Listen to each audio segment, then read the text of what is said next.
What would you do if all you had left was $900 and a broken-down farm no one believed in? In a small, forgotten town, a struggling single dad gambles his last dollar on a piece of land that's seen better days. What he doesn't know is that behind the peeling paint and cracked fences lies a connection to a mysterious woman, one who carries a billionaire's secret and just might hold the key to rebuilding not only the farm, but his heart. A story of second chances, quiet resilience, and the kind of love that grows where you least expect it. Before we dive in, if you love heartwarming, inspiring stories about kindness, hope, and unexpected miracles, don't forget to hit that subscribe button. It means the world to us and helps bring more beautiful stories like this to life. Now, let's begin The Farm That Healed Us. Calder Hayes sat in the cab of his old pickup truck, the engine idling low, eyes fixed on the overgrown fields stretching out before him. His knuckles were white as he gripped the steering wheel, heart pounding louder than the hum of the engine. It wasn't just a piece of land he was looking at. It was every hope, every last dollar, and every ounce of faith he had left. $900. That was all he had. His bank account showed 2 digits and a smudge of dust, and that money was now gone, handed over to the county clerk just hours earlier, in exchange for a piece of abandoned farmland most folks in town had long forgotten.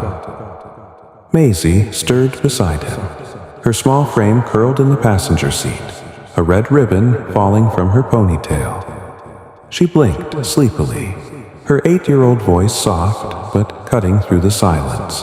"Daddy, is this really ours now?" He forced a smile, ruffling her light brown hair. "Yeah, kiddo, ours. What do you think?"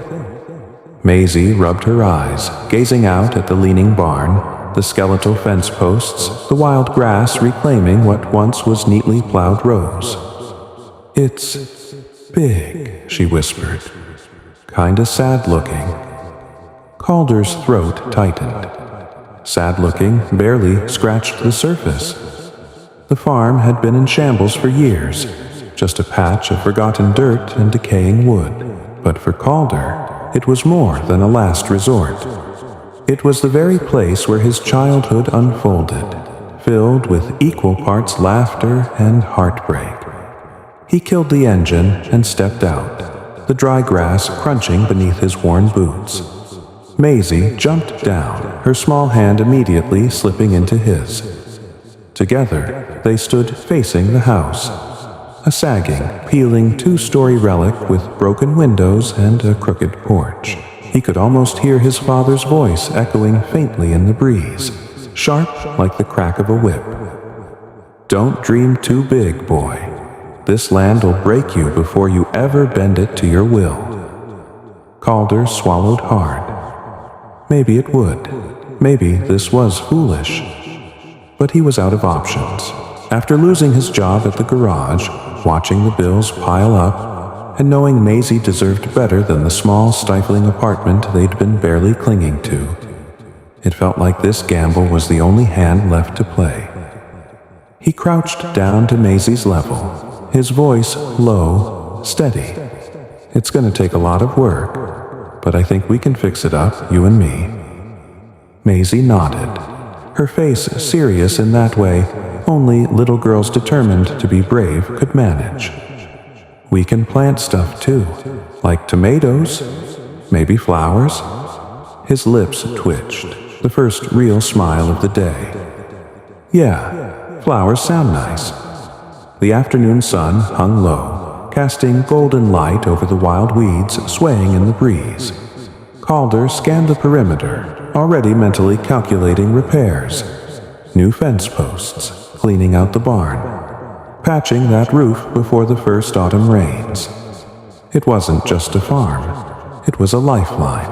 As they walked toward the house, Calder noticed a figure across the field near the tree line. A woman, maybe mid-30s, dressed plainly in jeans and a loose flannel shirt, dark hair pulled back. She was studying the property, arms folded. Out here, strangers stood out like a sore thumb. He narrowed his eyes, instinctively protective. Maisie glanced up at him. "Who's that, Daddy?" "Not sure," Calder murmured.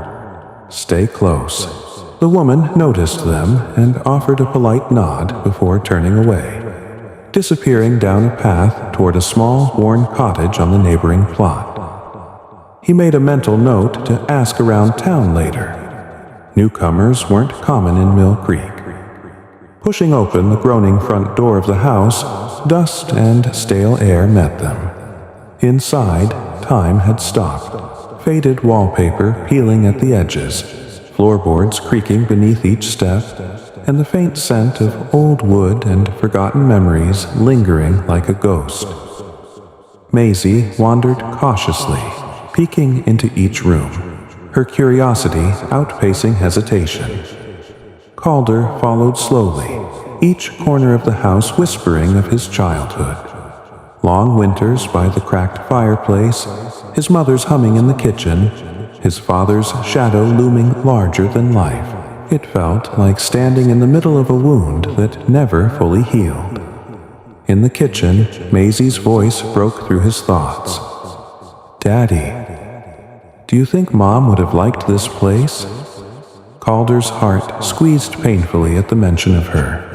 Rachel. He crouched beside Maisie, brushing her hair back gently. "Yeah, sweetheart, I think she would have." They stood there in silence, sunlight pouring through a broken window, catching the dust in soft beams. He didn't have a 5-year plan. He didn't have savings or certainty. But standing here, in this wreck of a house, hand in hand with his daughter, Calder knew one thing. Giving up wasn't an option. Outside, the wind rustled through the fields as if whispering a promise. Every seed starts in broken ground. The first morning on the farm greeted Calder Hayes not with the golden, hopeful light he'd quietly wished for, but with a sharp chill and the mournful groan of wind slipping through cracks in the walls. He stood outside, cup of black coffee warming his hands, eyes scanning the skeletal fence line that framed the fields. From where he stood, the barn looked even worse in daylight. Half-collapsed roof, doors hanging by rusted hinges. The house, well, that could wait.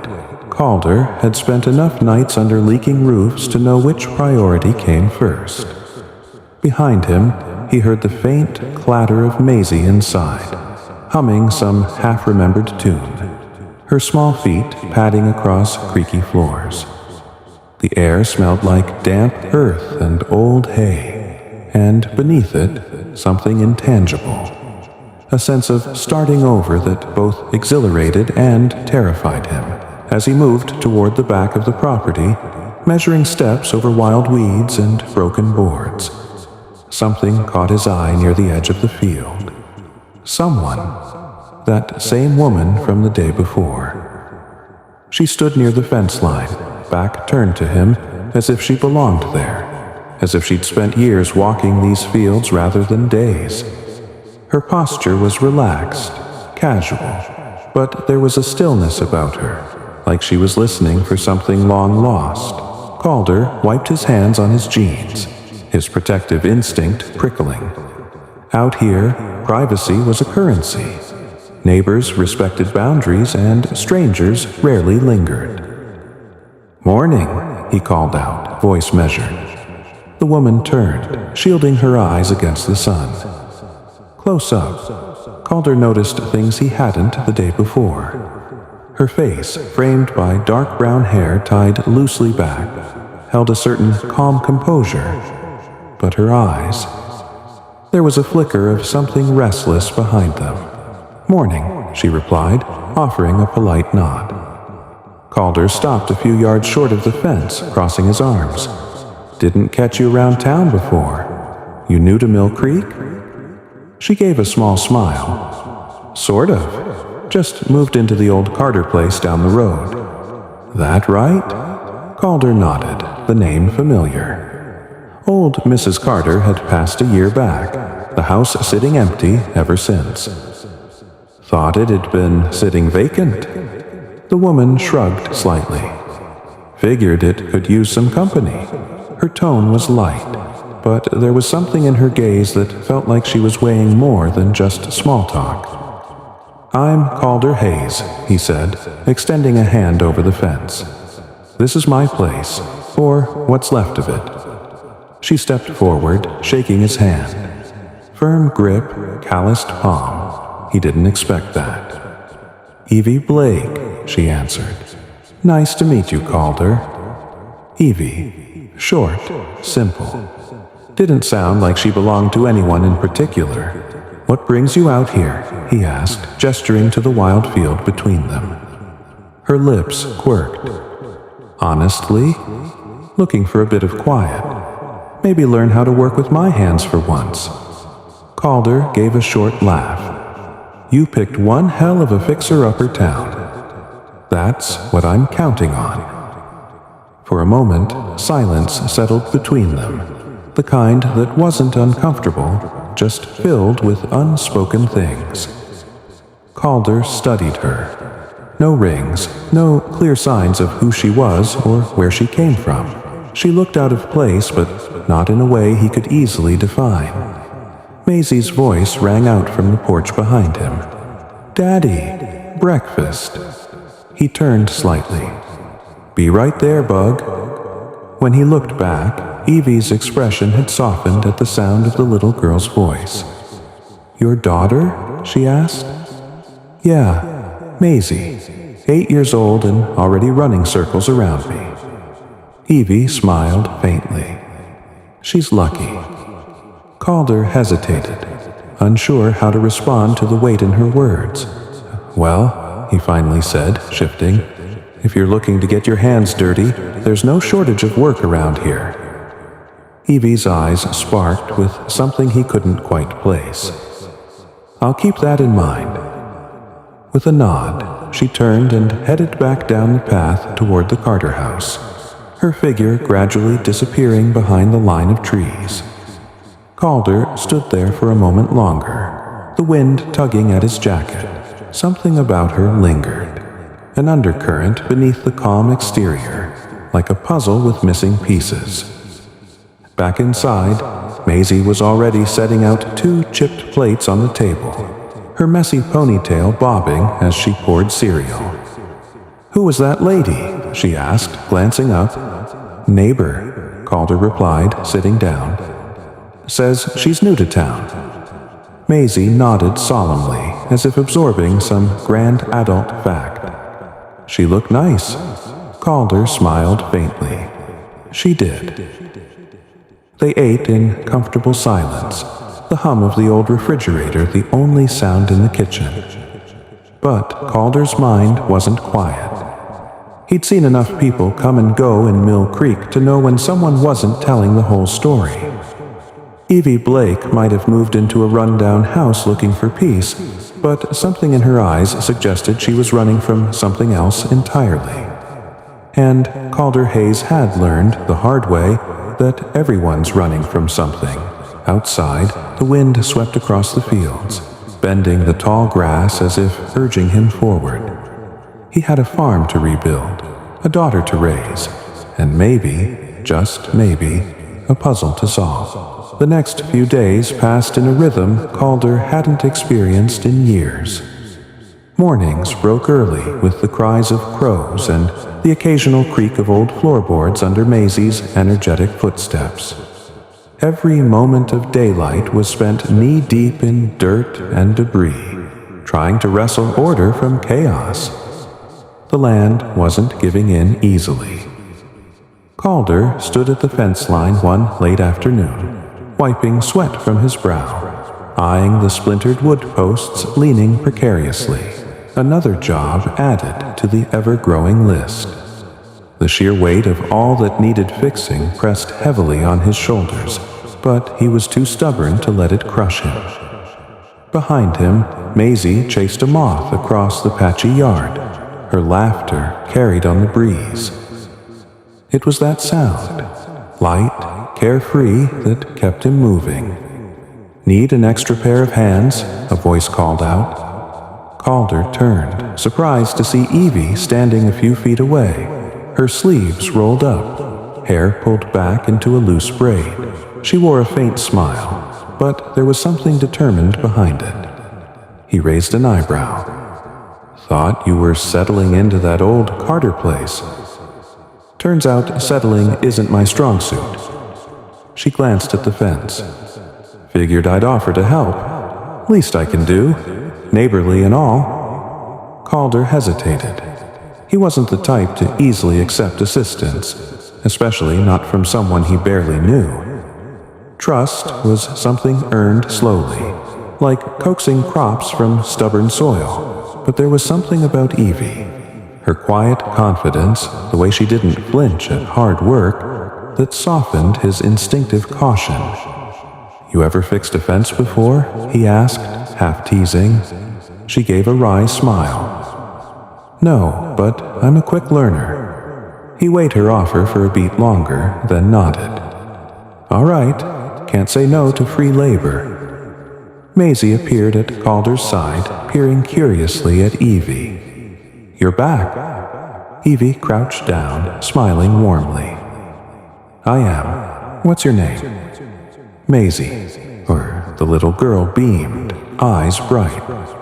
"Nice to meet you, Maisie." Evie straightened, meeting Calder's gaze. "Where do we start?" Calder handed her a pair of work gloves, surprised when she slid them on without hesitation. Together, they began pulling out the rotted fence posts, working in tandem as the sun sank lower in the sky. For the first time in a long while, Calder felt something unfamiliar settle over him. Ease.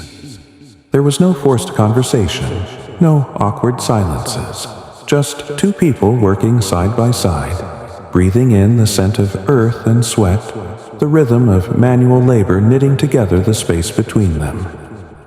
After an hour, they paused, leaning against the rails. Maisie perched on a nearby stump, humming to herself as she braided blades of grass. "You grew up around here?" Evie asked casually, glancing toward Calder. He nodded, wiping dirt from his hands. "This farm used to belong to my family. Spent most of my childhood running around these fields." Evie's gaze lingered on him thoughtfully. "And now you're bringing it back." Calder gave a small, dry chuckle. "Trying to, anyway. It's seen better days." She didn't push further, and for that, he was oddly grateful. Most people had a tendency to prod. "Why'd you leave? What happened to your folks? Why take on something like this now?" Evie just nodded, as if understanding that some stories unfolded at their own pace. "What about you?" Calder asked, glancing sideways. "Where's home?" Evie hesitated for half a second too long. "All over, really," she said finally. Decided it was time to slow down a little. Her answer was vague, but Calder recognized the flicker of something guarded in her expression. He didn't press. Instead, he gestured toward the tools. "I could use help with the barn next. Roof's ready to cave in." Evie grinned. "Sounds like a challenge." Before they could continue, Maisie piped up, holding out her braided grass crown. "Miss Evie, you want this." Evie bent down, accepting it like it was something precious. "Thank you, Maisie. It's beautiful." Calder watched the exchange, something tightening in his chest. Maisie was quick to trust, sometimes too quick. He'd spent years teaching himself to be wary, but his daughter, she still believed in the goodness of people. As they packed up for the evening, Evie brushed her hands on her jeans, eyes scanning the horizon where the sun bled into the fields. "You know," she said softly, almost to herself, "sometimes broken things have the most potential." Calder glanced at her, uncertain whether she was talking about the fence or something else entirely. She offered him a faint smile before heading back down the path, the fading light casting long shadows behind her. Calder stood there long after she disappeared from view, Maisie's laughter drifting on the breeze, and wondered, for the first time in a long while, whether trusting someone new might not be such a risk after all. The attic smelled like old timber and forgotten memories. Late one afternoon, Calder stood at the base of the narrow staircase leading up to it, staring at the rickety pull-down ladder as if it were a portal to some buried part of himself he wasn't sure he wanted to revisit. Maisie had been the one to beg him to open it. "Maybe there's treasure up there," she'd exclaim, eyes gleaming with that innocent spark he didn't have the heart to dim. So now, here he was, flashlight in hand, dust swirling in the beam of light. Maisie crouched beside him, bouncing on her heels. "Can I come up too?" Calder gave her a firm but gentle look. "Not until I check if the floor's safe. You wait here, Bug." The ladder creaked under his weight as he climbed. The attic ceiling was low, the air heavy, cobwebs hanging like delicate lace from the rafters. Boxes were scattered haphazardly, some sagging with age, others sealed shut with brittle tape. He swept the flashlight across the room, catching glimpses of old trunks, rusted tools, and yellowed stacks of newspapers. It was a tomb of the past, one that hadn't been disturbed in decades. Carefully, he stepped onto the attic floor, testing each board. The place felt smaller than he remembered as a boy. Then again, maybe he had just grown too large for the shadows of his childhood. He rifled through the nearest box. Old ledgers, a cracked photograph of his parents on their wedding day. Their smiles faded but familiar. But then, tucked at the bottom of a dusty crate, something caught his eye. A bundle of letters tied with fraying string, the paper worn thin. Frowning, Calder crouched, brushing debris aside. He tugged one free, squinting at the elegant handwriting. It wasn't his father's. Slowly, he unfolded it. Mill Creek, 1964. My dearest Lillian, the days stretch longer without you here. Every morning, I walk past the fence line and wonder if you're watching from afar. The letter went on, intimate, poetic in a way that surprised him. It wasn't signed by anyone he recognized, just an initial, E.B. He glanced back at the stack of similar letters, realization tugging at the edges of his thoughts. The name, Lillian. He vaguely remembered hearing that name when he was young, one of the women who'd worked on the farm in the 60s. A housekeeper, maybe, or a field hand. His fingers tightened around the letter. Why were these still here? A knock at the front door downstairs broke the quiet. Calder straightened, tucking the letter into his back pocket before making his way back down, brushing dust from his shirt. Maisie trailed behind him as he opened the door. Evie stood there, jacket zipped halfway up, wind tousling the strands of hair that had fallen loose from her braid. "Hope I'm not interrupting," she said. "Was heading back from town and thought I'd drop by." Calder stepped aside, nodding. "Come on in." Maisie beamed. "Miss Evie, Daddy found something in the attic." Evie glanced at Calder, an eyebrow raised in curiosity. "Oh yeah?" He gave a small shrug, pulling the folded letter from his pocket. "Old correspondence. Found a whole bundle." She took the paper delicately, eyes scanning the faded ink. Calder watched as her expression shifted, something flickering in her gaze, too quick to catch. "Do you know who wrote them?" she asked, voice light but careful. "Not sure yet," he admitted. "The initials are E.B." Evie hesitated, tracing the edge of the page with her thumb. "Could be anyone, I suppose." Maisie tugged at her sleeve. "Do you want to see the attic too?" Evie smiled, handing the letter back. Maybe next time. They settled around the kitchen table, Calder making a mental note to